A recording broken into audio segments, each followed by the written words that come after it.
Hello dear friends, I am dietitian Nidhi, your health and wellness coach. आज मैं आपको बताने जा रही हूँ एलर्जी के बारे में। एलर्जी के क्या सिम्टम्स होते हैं और इसका क्या ट्रीटमेंट होता है। एलर्जी सबसे ज़्यादा डेंजरस और सबसे कॉमन प्रॉब्लम हो गई है। पहले जो था, अगर आप पहले के ज़माने में किसी और से, अपने पेरेंट्स से, फोर फादर से पूछिए तो आपको सुनने में नहीं आएगा कि एलर्जी को किसी को होती है क्या। थोड़ी बहुत हुई, किसी ने इंसीडाइल खाई, एविल खाई, ठीक हो गया, वो भी कोई कीड़ा काटा तो होगी। बट नाउ डेज जो हम देखते हैं कि इतना प्रिजर्वेटिव डाले जाते हैं फ्रूट्स में, वेजिटेबल में, प्रोसेस्ड फूड में, तो बहुत एलर्जी होने लग गई है। छोटे बच्चे से लेके यंग से लेके ओल्ड एज तक सबको एलर्जी का कोई ना कोई प्रॉब्लम है। और अस्थमा भी बहुत ज़्यादा होने लग गया लोगों को, वो भी एक एलर्जी ही है। अस्थमा भी एलर्जी के कारण ही होता है। ओके, तो इसलिए हमें बहुत ज़रूरी है कि हम ध्यान दें कि एलर्जी के सिम्टम्स क्या हैं, कि मेरे को ये एलर्जी है तो मेरे को इसका क्या क्योर करना है, तो ये हमें पता होना चाहिए। तो एलर्जी बेसिकली क्या है? These are the body reactions to normally harmless substances. Body का रिएक्शन है, हार्मलेस सब्सटेंसेस से भी एलर्जी हो जाती है।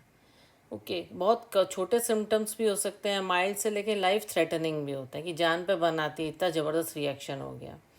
और इसके ट्रीटमेंट में एंटीहिस्टामिन्स देते हैं, डीकंजेस्टेंट्स देते हैं, नेज़ल स्टीरॉयड्स, अस्थमा मेडिसन्स और इम्यूनोथेरेपीज़ होती हैं। ओके, अब आपको कैसे पता लगेगा कि आपको कुछ एलर्जी है? तो जैसे आँख में पानी आना, कईयों के देखो कि ज़्यादातर आँख में पानी आ जाता है, या बार बार नाक बहता है, रनी नोज़ है, या कोई स्वेलिंग आ गई फेस पे, बॉडी पार्ट्स पे, या किसी से एलर्जी होने से वॉमिटिंग भी हो जाती है। ओके, तो या किसी को चॉकलेट से भी एलर्जी होती है, पोलन से भी एलर्जी होती है। हार्मलेस इसीलिए कहते हैं कि किसी किसी को फूल से एलर्जी है। ओके, एक मेरी पेशेंट थी, उसको गेंदे के फूल से एलर्जी थी। बाद में उसने देखा कि घर में खाली 4 पौधे हैं गेंदे के, और पौधे हैं ही नहीं उनके घर में, पर उसको उसी गेंदे के फूल से ही एलर्जी थी। ओके, और समझ नहीं आ रहा था कि इतने पैचेस पूरे स्किन पे कैसे हो रहे हैं। तो how dangerous allergy is. Okay, तो सिट्रस फ्रूट से भी होती है किसी किसी को एलर्जी, किसी को सी फूड से भी होती है, गेहूं से भी एलर्जी होती है, मूंगफली और एग बहुत कॉमन है एलर्जी के सिम्टम। और गेहूं के भी आजकल बहुत कॉमनली सुनने में आ गए हैं सिम्टम, तो लोग मिलेट यूज़ करते हैं। और मेनली एलर्जी में रनी नोज़, खुजली होना, सिर दर्द होना, रैशेस होना, ओके, सिरोसिस की प्रॉब्लम होती है, या डबल ब्रीदिंग होना, तो ये सब एलर्जी के सिम्टम्स हैं। ओके, तो एलर्जी एक तरह से क्या है कि जो फॉरेन प्रोटीन है उसके लिए जो रिएक्शन आता है बॉडी को, प्रोटीन मतलब एलर्जेंस के लिए, तो वो हार्मलेस होता है। पर एलर्जी है प्रोटीन से, आपको किसी पर्टिकुलर प्रोटीन से, तो बॉडी का जो डिफेंस सिस्टम है, जो इम्यून सिस्टम है, वो ओवर रिएक्ट कर जाता है। ओके, एलर्जी रिएक्शन एक तरह से बॉडी का रिस्पॉन्ड है कि कोई अनवांटेड मटेरियल बॉडी में चला गया है और बॉडी उसको बाहर निकालना चाहती है और निकाल नहीं पा रही है, और वो इस तरह के सिम्टम्स मिलने लगते हैं। ओके, तो इन स्पेसिफिक एलर्जन है आपको, तो क्या होता है, इम्यूनोग्लोबिन बनता है आपकी बॉडी में, तो एक एंटीबॉडीज़ बनाती है बॉडी। तो उसको बाइंड करने के लिए मास्ट सेल चाहिए, जो कि एलर्जी सेल होता है, जो कि आपके स्किन में होते हैं, रेस्पिरेटरी ट्रैक में होते हैं, म्यूकोस मेम्ब्रेन्स में होते हैं, हॉलो ऑर्गन्स में होते हैं, जो कि कनेक्ट होते हैं ईच अदर, माउथ से लेके एनस तक। ओके, तो एंटीबॉडीज़ जो होती हैं वो एलर्जेंस जो आपकी बॉडी में होती हैं उनको हेल्प करती हैं रिमूव करने में। ओके, और वहाँ पे वो रिसेप्टर से अटैच करती हैं, और ये जो है हिस्टामिन रिलीज़ होता है, हिस्टामिन रिलीज़ होता है जिससे कि एलर्जी सिम्टम्स होते हैं। इसी कारण एंटी हिस्टामिन्स डोजेस दी जाती हैं। मोर देन 50 मिलियन पीपल जो है यूनाइटेड स्टेट में, उनमें एलर्जिक रिएक्शन मिलते हैं हर साल। और यूनाइटेड से 6th लीडिंग कंट्री है इसमें, जिसके लॉन्ग टर्म इलनेस होती है एलर्जी से रिलेटेड। तो एलर्जी किसी को भी अफेक्ट कर सकती है, और अगर आपके बायोलॉजिकल पेरेंट्स को कोई एलर्जी है तो हेरिडिटी में आपको वो एलर्जी आएगी तो एलर्जी भी अलग अलग तरह की होती है। जैसे फूड एलर्जी होती है, ये डेवलप होती है जो कोई कि जब बॉडी एक स्पेसिफिक एंटीबॉडी रिलीज़ करती है पर्टिकुलर फूड के लिए। और ये आप कभी नोट करना, आप अगर आपको पता करना है कि मेरे को किस चीज़ से एलर्जी है, तो आप देखना कि वो एलर्जिक रिएक्शन कुछ ऐसी चीज़ खाने के बाद, किसी को बैंगन खाने के थोड़ी देर बाद वो रिएक्शन शुरू हो जाता है, किसी को एग खाने से हो जाता है। ओके, किसी को पाइनएप्पल से भी एलर्जी होती है। ओके, कोई फ्लावर्स के पास गया, उसके पोलन से हो गया। तो इसमें कैसे पता लगेगा? अगर आपको बिना किसी कारण से खुजली हो रही है पूरी बॉडी में, या किसी एक पार्ट में हो रही है, वॉमिटिंग लग रहा है, नोज़िया लग रहा है, या स्वेलिंग आ गई है, पैचेस आ गए हैं थ्रोट पे, टंग पे, फेस पे, तो ये इसका मतलब आपको फूड एलर्जी सिम्टम्स हैं, जो कि एनाफ्लेक्सिस भी इंक्लूड करते हैं। इसमें एक सिम्टम भी हो सकता है, या जो मैंने सिम्टम बताए उनका कम्बिनेशन भी आपको हो सकता है। ओके, तो मोस्ट कॉमन एलर्जिक फूड कौन से हैं? मिल्क है, एग है, सोयाबीन से लोगों को एलर्जी होती है, वीट से एलर्जी होती है, तो ऐसे लोगों को इडली डोसा या कोई और मिलेट खाने को सजेस्ट किया जाता है, या वो लोग बाजरा खाते हैं। मूंगफली से एलर्जी होती है, फिश से एलर्जी होती है। तो मेन कॉमनली ये चीज़ें हैं, किसी किसी को मिल्क प्रोडक्ट से भी होती है। ओके, तो मेन तो इसमें यही है सिम्टम्स में, runny nose, stuffy nose, itchy nose, sneezing, itchy eyes, watery eyes. अगर इनहेलेंट एनर्जी, किसी को पॉल्यूशन में जाते ही ये सब सिम्टम होने लग जाते हैं, किसी को पेंट से होने लग जाता है। ओके, और एक होता है पेरेनियल एनर्जी, इनहेलेंट एनर्जी है जिसमें नोज से, पेट एलर्जी में क्या होता है, फर जो होता है पेट का, है ना, ऊपर जो बाल रहते हैं, फर होते हैं, जैसे डॉगी के हैं, कैट के हैं, उससे एलर्जी हो जाती है। किसी को उसके यूरिन के कारण एलर्जी हो जाती है, उसके सलावे के कारण एलर्जी हो जाती है। ओके, कॉकरोच के कारण जो रेडिश ब्राउन होते हैं, प्रोटीन होता है उनके फीसेस में, और एग्स जो होते हैं और डेड बॉडी पार्ट्स हैं, वो भी एलर्जिक रिएक्शन उनके कारण भी हो जाता है। ओके, अगर आप डस्ट माइट्स होते हैं, छोटे 8 टांगों वाले छोटे मकड़ी होती है जो बहुत स्मॉल होती है, तो वो छोटी छोटी जगहों में होती है, जैसे कारपेट में, मैट्रेस में, पिलोज़ में, उससे भी एलर्जी हो जाती है। मोल्ड से एलर्जी होती है, उनके स्पोर्स जो होते हैं फ्लोट होते हैं एयर में। ओके, टाइनी फंगस होता है वो। तो सीजनल एनर्जी ज़्यादातर कैसे होती है? जो बारिश के मौसम में ज़्यादातर लोगों को एलर्जी हो जाती है, पोलन्स के कारण हो जाती है, घास के कारण हो जाती है, ह्यूमिडिटी के कारण, उतना ड्राई नहीं रहता है मौसम, ट्री पोलन से भी हो जाती है। तो इसके कई मेडिकेशन भी होते हैं, जैसे एंटीबायोटिक्स होती हैं, नॉन स्टीरॉयड एंटी फ्लेमेटरी ड्रग्स होती है, जैसे NSAIDs कहते हैं। ओके, तो ऐसे कई ड्रग्स होती हैं। इसमें rashes, hives, itching, shortness of breath, swelling, ये सिम्टम्स होते हैं। लेटेक्स से भी एलर्जी होती है। लेटेक्स एक टाइप का नेचुरल रबड़ है जिसके कारण होती है। कॉमन नेचुरल रबड़ लेटेक्स प्रोडक्ट्स में, बैलून्स में, रबड़ ग्लव्स में, बैंडेजेस में, रबड़ बॉल्स में, उससे भी एलर्जी होती है। स्किन इरिटेशन, कॉन्टैक्ट डर्मेटाइटिस, वो हो जाता है लेटेक्स के कारण। Okay, hives, runny nose, itchy nose, इसमें भी सिम्टम आगे पीछे करे सेम ही हैं। ओके, जहरीले इंसेक्ट्स के कारण, जैसे बीज हैं, फायर आंट्स हैं, वास्प, येलो जैकेट्स, होमेट्स, ये इस तरह के जो कीड़े हैं जो कि टॉक्सिक सब्सटेंसेस रिलीज़ करते हैं, इनसे भी एलर्जी रिएक्शन हो जाता है।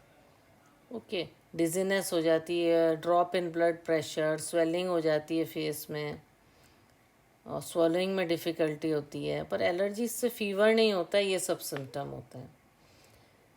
ठीक है, एलर्जी कब डेवलप होती है? जब आपका इम्यून सिस्टम किसी फॉरेन सब्सटेंस या प्रोटीन पे रिएक्ट करता है और उससे कोप अप नहीं कर पाता है।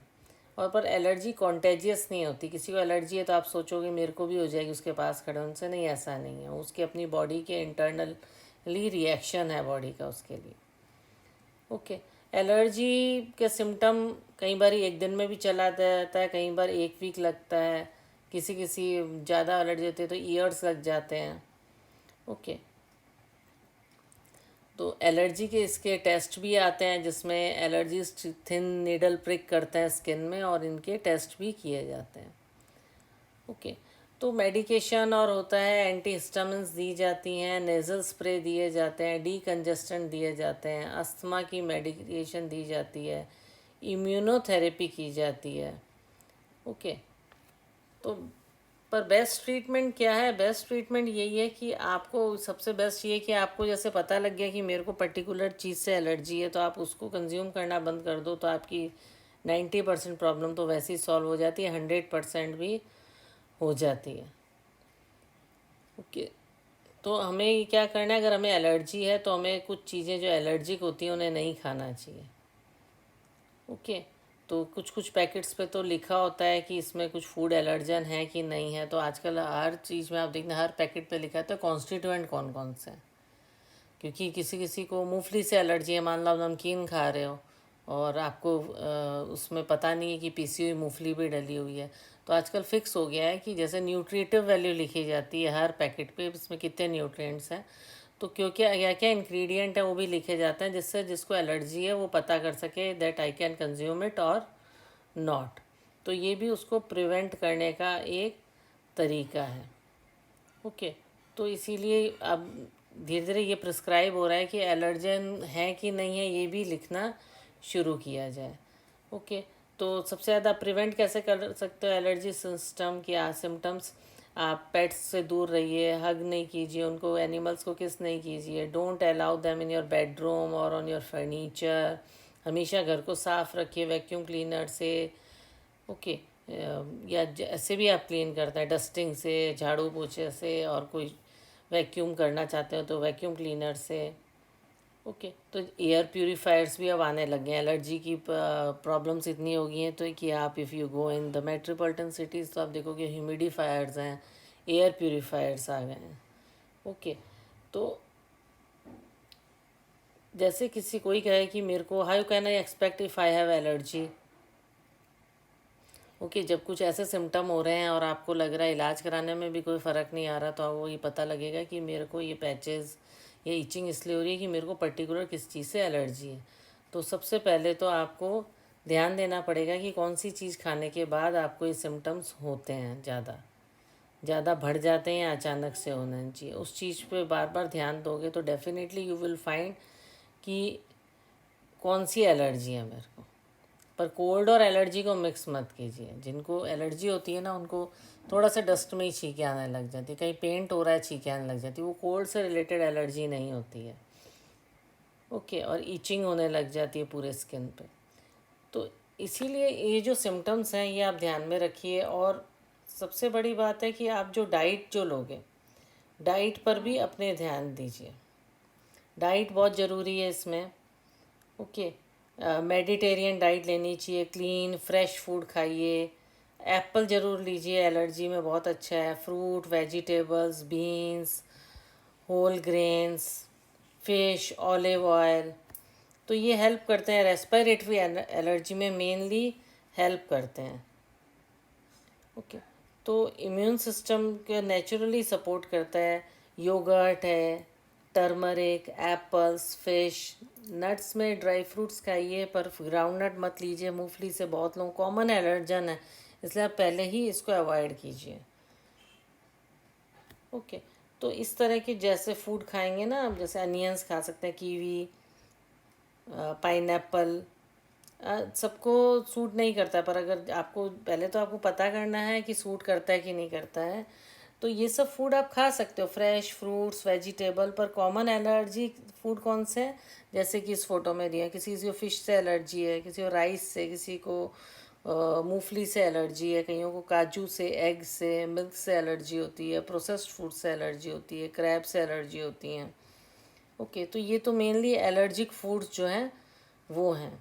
तो हमें क्लीन फ्रेश फूड खाने चाहिए जिससे कि हम एलर्जी को अवॉइड कर सकें। ओके, तो हमेशा फ्रेश फ्रूट्स और वेजिटेबल खाइए। और मेनली ऐसा नहीं है कि सबको ही बैंगन नहीं सूट करता है, जिसको सूट करता है वो खा सकता है।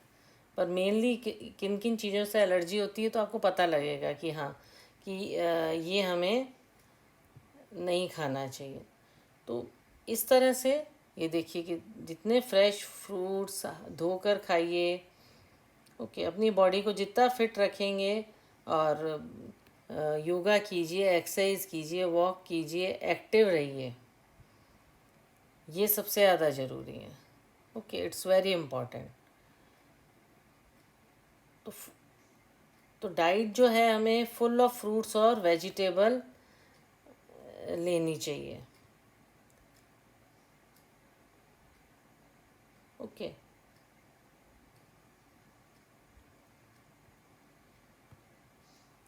और देखिए आप साबुत दालें हैं, ये कंज्यूम कीजिए।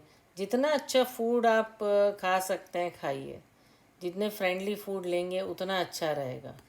ओके, फ्रेंडली फूड मीन्स जो आपको खुद को खा के अच्छा लगता है। हैवी चीज़ें मत खाइए, बहुत मसालेदार भोजन मत खाइए, बट जो आपको सूट करता है वो मसालेदार खाएंगे तो भी आपको सूट कर जाएगा। पर जैसे अगर आप बैंगन नहीं सूट करता है तो आपको हल्का शैलो फ्राई करके भी उसको खाएंगे तो आपको वो सूट नहीं करेगा।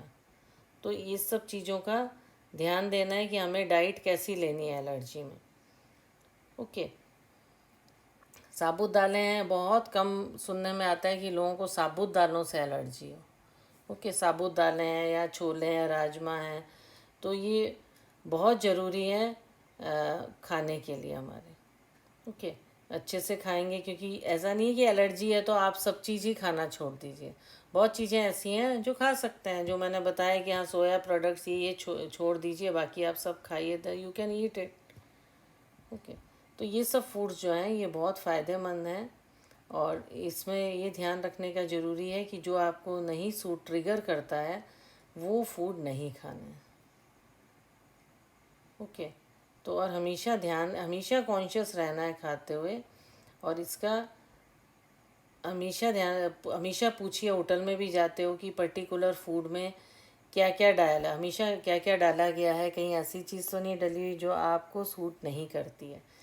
क्योंकि कई लोगों के साथ ये प्रॉब्लम हो जाती है कि होटल के फूड में देख के समझ ही नहीं आता है कि इसमें क्या है, और फिर उसी को कंज्यूम कर लेते हैं, तो उसमें पता नहीं लग पाता है कि ये हम खा सकते हैं कि नहीं खाते। तो 6 फूड्स जो हैं एलर्जी के लिए से डेयरी, वीट, सोए, एग्स, नट्स, शेलफिश, ये एलर्जिक रिस्पॉन्स ज़्यादातर देते हैं। पर इसका मतलब ये नहीं है कि सभी लोग इसको खाना बंद कर दें, कि हाँ हम इस पे ध्यान दे सकते हैं कि इसको खाएं कि नहीं खाएं। An apple a day helps keep your allergies away. Okay, apples जो हैं एलर्जी को दूर रखते हैं, इसलिए एप्पल ज़रूर खाइए। ओके, तो एलर्जी को अवॉइड करने का एक ही तरीका है, एक तो एलर्जन को अवॉइड कीजिए, मेडिसिन लीजिए अगर कोई प्रिस्क्राइब्ड है। ओके, और अलर्ट रहिए। ओके, इवन लोग अपने एक पेपर लिख कर भी रखते हैं कि कभी तबीयत ख़राब हो तो हम किसी को बता सकें कि किस किस फूड से हमें। ज़्यादातर लोगों को सोयाबीन से एलर्जी रहती है, मशरूम से एलर्जी रहती है। ओके, तो एक तरह से आपको जो ओल्ड टाइम्स में जो आपके फोर फादर्स खाते थे, इंडियन पेरेंट्स, वही फूड खाएंगे तो आप देखें ना, एकदम हल्की वेज डाइट लीजिए तो आपको बहुत कम चांसेस होते हैं एलर्जी के। ओके, और ज़्यादातर लोगों को नॉन वेज में फ़िश से ज़्यादातर को एलर्जी हो जाती है, बाकी मीट और चिकन से कम एलर्जी सुनने में आई है। एग से बहुतों को एलर्जी होती है, ऐसे ऐसे लोग भी हैं जिनको एग से एलर्जी है, चिकन से एलर्जी नहीं है। ओके, तो डिपेंड करता है कि आपको क्या सूट करता है क्या नहीं। ओके, तो और अगर आपको बहुत देर से आता है, बहुत तेज़ी से एलर्जी के सिम्टम आ रहे हैं, तो ज़ायटेक इसकी एंटी हिस्टामिन मेडिसिन है, वो आप ली जा सकती है। पर बेस्ट थिंग है कि आप अवॉइड कीजिए। एलर्जी है तो पेट को मत रखिए, फ्लावर्स हैं उनसे दूर रहिए, और इम्यूनिटी कई कई बार आपकी वीक होती है किसी चीज़ के लिए, तो ये सब ध्यान दीजिए। फ्रेश फ्रूट्स और वेजिटेबल खाइए, और जो सूट नहीं करते हैं वो आप फ्रूट्स और वेजिटेबल्स मत लीजिए। ओके, तो ये सब एलर्जी के बारे में मैंने बताया आपको। So please take care of yourself. स्वस्थ रहिए, मस्त रहिए, खुश रहिए। Please like, share and subscribe my channel, and comment also. अगर आप कोई इसी और टॉपिक के बारे में जानकारी चाहते हैं तो मैं आपको ज़रूर बताऊँगी। Thank you.